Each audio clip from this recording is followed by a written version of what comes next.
बचपन में हमने कहीं पढ़ा था, जल है तो जीवन है।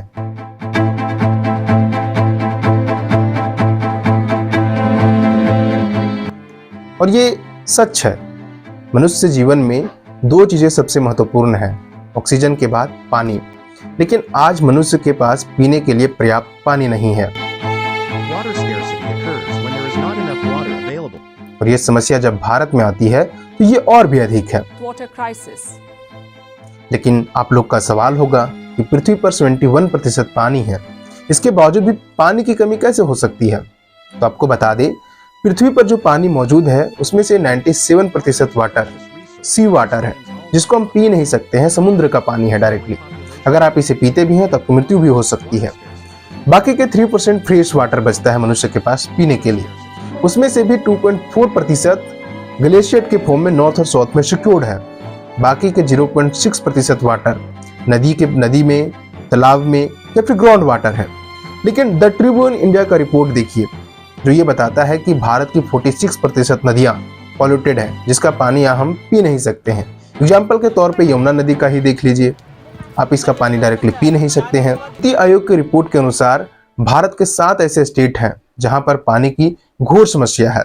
उसमें से गुजरात, महाराष्ट्र, कर्नाटका, झारखंड, आंध्र प्रदेश, पंजाब और दिल्ली, ये 7 ऐसे स्टेट हैं जहां पर पानी की बहुत समस्या है। और दुनिया के सबसे अधिक आबादी वाला देश है, करीब 1.4 बिलियन पीपल्स इंडिया में रहते हैं। लेकिन इस वक्त भारत के सामने एक नई चुनौती है, वाटर शॉर्टेज की समस्या। As per NITI Aayog report के अनुसार भारत के 21 ऐसे शहर हैं जहां का ग्राउंड वाटर ऑलमोस्ट जीरो हो गया है, जिनमें बेंगलुरु, दिल्ली और चेन्नई जैसे बड़े शहर भी शामिल है। इसी रिपोर्ट में अगर देखेंगे तो भारत के कई ऐसे स्टेट्स हैं जहां का natural water, ground water almost zero हो गया है, जिसमें से एक स्टेट झारखंड 50% एरिया देखेंगे तो पूरी तरीके से सूख चुका है। झारखंड के इन 3 जिलों में, गढ़वा, कोडरमा, खूंटी, इन 3 जिलों में पानी की और भी अधिक समस्या है। लेकिन झारखंड सरकार लोगों को पानी मुहैया कराने में बिल्कुल असफल रही है। और यही कारण है कि झारखंड से कई बार खबरें सुनने को मिलती है कि लोग दूषित पानी पीने की वजह से लोगों की मौत हो गई। WHO यानी वर्ल्ड हेल्थ ऑर्गेनाइजेशन के अनुसार एक व्यक्ति को प्रतिदिन 25 लीटर पानी की आवश्यकता होती है। पर्याप्त पानी नहीं होने की वजह से आज भी भारत की 80% जनता पॉइजनस वाटर पीने को मजबूर है। लेकिन सवाल ये है कि आखिर इस समस्या से निपटने के लिए, वाटर शॉर्टेज की समस्या से, ग्राउंड वाटर की समस्या से निपटने के लिए हमारी सरकार क्या कर रही है और हम और आप क्या कर सकते हैं? आइए आज के इस वीडियो में विस्तार से एनालिसिस करते हैं। अब आते हैं इस सवाल पर कि हमारी सरकार ग्राउंड वाटर हार्वेस्टिंग को लेकर के और वाटर क्राइसिस की समस्या से निपटने के लिए हमारी सरकार क्या कर रही है। सेंट्रल गवर्नमेंट की कई ऐसी परियोजनाएं हैं, जिनमें से अटल भूजल योजना, नेशनल ग्राउंड वाटर प्रोग्राम और जल शक्ति अभियान। ये तीनों प्रोग्राम के तहत देश के सभी कोने तक अगर देखेंगे तो छोटे छोटे तालाब और चकडैम का निर्माण किया जा रहा है। लेकिन अगर इसकी रियलिटी पे अगर आप जाते हैं, डेटा के ऊपर अगर जाते हैं, ग्राउंड पर अगर आप जाके इसकी रियलिटी को अगर चेक करते हैं तो कुछ और ही नजर आता है। काम होता है, कई ऐसे अधिकारी हैं जिसको पैसे खाते हैं और 100% इसका ग्राउंड पर एजुकेशन नहीं हो पाता है। सिर्फ ये अगर देखेंगे तो इस योजना के तहत ठेकेदार मालामाल हो रहे हैं और अधिकारी को घरों में पैसा जा रहा है।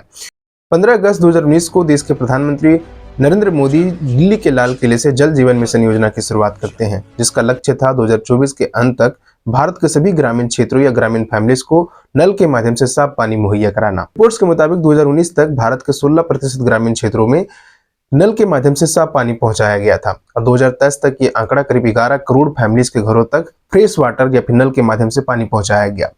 इस योजना में करीब गवर्नमेंट $43 बिलियन यानी 3,60,000 करोड़ रुपए पैसे स्पेंड करने वाली थी। और इस साल के फाइनेंशियल ईयर 25-26 के बजट में निर्मला सीतारमण की तरफ से 67,000 करोड़ रुपए पैसे एलोकेट किए गए हैं, जबकि ये पिछले साल बजट 24-25 में करीब 29,961 करोड़ रुपए पैसे एलोकेट किए गए थे। 195% से अगर देखेंगे तो इस साल के बजट में इस योजना के लिए पैसे बढ़ोतरी की गई है।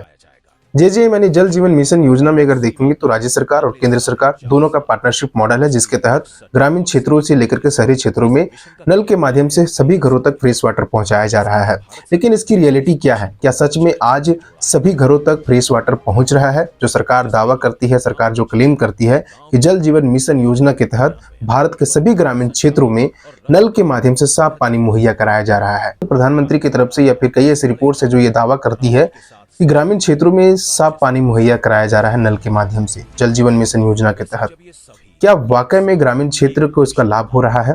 इसी का तहकीकात करने के लिए हम अपने घर से करीब 10 किलोमीटर दूर अपने ही ग्रामीण क्षेत्र में जाते हैं। ये झारखंड के चतरा जिले के लावालुंग प्रखंड का ये ग्रामीण क्षेत्र में हम जाते हैं। जब हमने इसकी रियलिटी चेक की तो सुन करके आप भी हैरान हो जाएंगे कि इसकी रियलिटी क्या है। सरकार जो दावा करती है और जो बड़े बड़े रिपोर्ट्स में दिखाया जाता है कि भारत के कई ऐसे स्टेट्स हैं जहां पर नल के माध्यम से साफ पानी या फ्रेश वाटर पहुंचाया जा रहा है। हमने जब ग्रामीण से बात की तब उनके तरफ से कहा गया कि इस योजना के तहत सारे कुछ खड़ा है, जो बेसिक इंफ्रास्ट्रक्चर है वो पूरी तरीके से बन करके तैयार है, लेकिन घरों तक पानी ही नहीं पहुंच रहा है।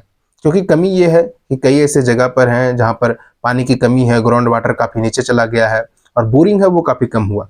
और दूसरा बात ये कि जो भी इसमें जो बेसिक चीज़ें यूज की गई है, चाहे वो पाइप हो या फिर नल हो, वो सारे के सारे अगर देखेंगे तो 3rd ग्रेड का यूज किया गया है। और जो पाइपलाइन बिछाने का जो बेसिक तरीका होता है, जो इनका बेसिक इंफ्रास्ट्रक्चर है, वो भी अगर देखेंगे तो लैक ऑफ कमी है, जैसे तैसे काम कर दिया गया है, जिसके वजह से कई ऐसे ग्रामीण हैं या फिर कई ऐसे घरों तक पानी ही नहीं पहुंच रहा है। और कई ऐसे ग्रामीण समय ये भी बताते हैं कि पानी पहुंच रहा है लेकिन पाइप फटने की वजह से, पाइप का जो जमीन में अच्छे तरीके से बिछाया जाता है वो भी नहीं होने की वजह से अगर देखेंगे तो कई ऐसे जगह पर है जहां पर पाइप फटा हुआ है और पानी ऑलरेडी उधर ही डिस्ट्रॉय हो जा रहा है, घर तक पानी नहीं पहुंच रहा है। और कई घरों तक पानी पहुंच रहा है तो नल है उसमें अगर देखेंगे तो कई ऐसे कमियां हैं जिसके वजह से पानी, रिसाव की वजह से पानी बर्बाद हो जा रहा है। जब हमने ग्रामीण से और भी बातचीत की, उनसे हमने पूछा कि क्या आप इसकी कंप्लेन कॉन्ट्रैक्टर या किसी अधिकारी को की है, तो उनके तरफ से जवाब आता है कि हमने कॉन्ट्रैक्टर से लेकर के पीएचडी विभाग के कई ऐसे अधिकारी हैं, हमने इसको कंप्लेन की है, लेकिन उनके तरफ से कोई भी रिस्पॉन्स नहीं आया, किसी भी तरीके का हमारे लिए कोई सोल्यूशन नहीं निकाला गया। और इसकी जब हमने ग्रामीण से और भी पूछताछ की, तहकीकात की, तो उनके तरफ से कहा जाता है कि जो भी इसमें बेसिक इंफ्रास्ट्रक्चर में जो कमी है, अगर आप इसको पूरा करना चाहते हो तो आप ग्रामीण पैसे इकट्ठा कीजिए, तब हम जाकर के इसकी काम कराएंगे। लेकिन आपको बता दें कि ये जो सारे काम हो रहे हैं जल जीवन मिशन योजना के तहत, ये सारे पीएचडी विभाग करती है और कॉन्ट्रैक्टर काम कर रही है। हमने कॉन्ट्रैक्टर के बारे में पूछा कौन काम किया है, तो उनकी तरफ से कहा जाता है कि डायरेक्टली वे पैसे मांगते हैं हमसे पैसे चार्ज करते हैं कि आप पैसे दीजिए तभी हम ये काम करेंगे। जबकि जल जीवन मिशन योजना के तहत अगर आप देखते हैं तो 5 साल जो कॉन्ट्रैक्टर ये काम करता है उसका देख रेख करना या फिर किसी भी तरीके का इंफ्रास्ट्रक्चर में कोई कमी आती है तो सारे के सारे देख रेख करना पीएचडी विभाग और कॉन्ट्रैक्टर का ही होता है। लेकिन इसके बावजूद भी अगर खुलेआम अगर देखेंगे तो रॉबरी मांगा जाता है। कई ऐसे ग्रामीण हैं जिनसे हमने बातचीत की तो उनके तरफ से कहा जाता है कि हमारे घर में नल लगा दिया गया है लेकिन हमारे घर तक पानी ही नहीं पहुंच रहा है। जब हमने इसकी कंप्लेन खुद पीएचडी विभाग से लेकर के कॉन्ट्रैक्टर तक की तो उनके तरफ से भी कोई सॉल्यूशन नहीं आया, कोई रिस्पॉन्स नहीं आया। सिर्फ उनके तरफ से हमें यही सुनने को मिला कि काम होगा, काम होगा, काम होगा, लेकिन कब काम होगा इसकी कोई डेट और तिथि निर्धारित नहीं किया गया उनके तरफ से। हमने कहा कि अगर हम इसके ऊपर रिपोर्ट भी करेंगे लेकिन तब भी उनके तरफ से किसी भी तरह का कोई रिस्पॉन्स नहीं आया। मतलब आप समझ सकते हैं कि इस योजना में अगर देखेंगे तो सिर्फ और सिर्फ अगर देखेंगे तो कॉन्ट्रैक्टर से लेकर के अधिकारियों का जेब भरने का योजना है। इससे सिर्फ ग्रामीण क्षेत्र में किसी को भी लाभ नहीं मिल रहा है। अगर इक्का दुक्का अगर छोड़ दें तो 99% ग्रामीण या फिर 99% फैमिली को इससे कोई लाभ नहीं हो रहा है। सरकार जो $43 बिलियन जो पैसे खर्च कर रही है, करीब 3,60,000 करोड़ रुपए पैसे खर्च कर रही है, एज अ टैक्स पेयर ये हमारा और आपका ही पैसा है। लेकिन हम और आप सरकार से सवाल पूछने से डरते हैं, शायद हमें अपना हक मांगना आता ही नहीं है। लेकिन आज सबसे बड़ा सवाल यह है कि इतने बड़े घोटाले हो रही है, इतने बड़े लेवल पर करप्शन हो रही है, लेकिन इसके बावजूद भी किसी अधिकारी की आंख नहीं खुल पा रहा है। और मीडिया तो कैमरा इन ग्रामीण क्षेत्रों में, सुदूरवर्ती क्षेत्रों में न तो मीडिया का कैमरा पहुंच रहा है और न ही मीडिया का माइक पहुंच रहा है। जब हमने इसकी तहकीकात की तो और भी कई बड़े घोटाले निकल करके आता है। अधिकारी से बात की तो अधिकारी बोलता है हमने अपने ऊपर लेवल के अधिकारी को हमने कंप्लेन की है, उनकी तरफ से कोई रिस्पांस नहीं आता है। मतलब आप समझ सकते हैं इस योजना के तहत छोटे लेवल से लेकर के बड़े लेवल के अधिकारी की संलिप्तता है, किसी की तरफ से भी कोई रिस्पांस नहीं आता है। हम चतरा जिले के जो उपायुक्त हैं उनसे मैं आग्रह करता हूं कि आप इसके ऊपर जांच कीजिए। पीएचडी विभाग से भी मेरी आग्रह है कि आप भी इसके ऊपर जांच कीजिए, क्योंकि चतरा जिले के कई ऐसे इलाके हैं जहां पर जल जीवन मिशन योजना के तहत काम हुआ है लेकिन कोई भी सक्सेसफुली काम नहीं हुआ है। सारे के सारे जो रॉ मटेरियल्स यूज किए गए वो 3rd ग्रेड की रॉ मटेरियल्स यूज किए गए हैं। अगर आपको इससे फर्क पड़ता है और आप भी हमारा आवाज बनना चाहते हैं तो आप इस वीडियो को जितना से जितना हो सके अपने दोस्तों के साथ शेयर कीजिए, क्योंकि पानी हमारी बेसिक नेसेसिटी है, हमारी बेसिक नीड है। पानी के बिना मनुष्य जीवन की परिकल्पना करना काफी मुश्किल है। और नीति आयोग रिपोर्ट के अनुसार भारत के 7 ऐसे स्टेट है जहां पर पानी की और भी समस्या है, और जब बात आती है झारखंड की तो झारखंड में और भी पानी की समस्या है। करीब 50% एरिया झारखंड का सूख चुका है, और इस ग्रीष्म ऋतु के महीने में या फिर कह सकते हैं गर्मी के महीने में पानी की और भी किल्लत आने वाली है झारखंड में।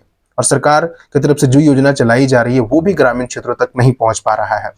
तो आप हमारी आवाज बनिए और जितना से जितना हो सके इस वीडियो को दोस्तों के साथ शेयर कीजिए, ताकि इतना इस वीडियो को शेयर कीजिए कि झारखंड सरकार से लेकर के चतरा जिला के उपायुक्त तक वीडियो पहुंच जाए। हमें इंडिपेंडेंट जर्नलिज्म की अगर आप सपोर्ट करना चाहते हैं तो आप हमें कुछ डोनेट कर हमारी मदद कर सकते हैं। बाकी आप इस वीडियो को दोस्तों के साथ शेयर कीजिए और चैनल को सब्सक्राइब कीजिए। मिलते हैं नेक्स्ट वीडियो में।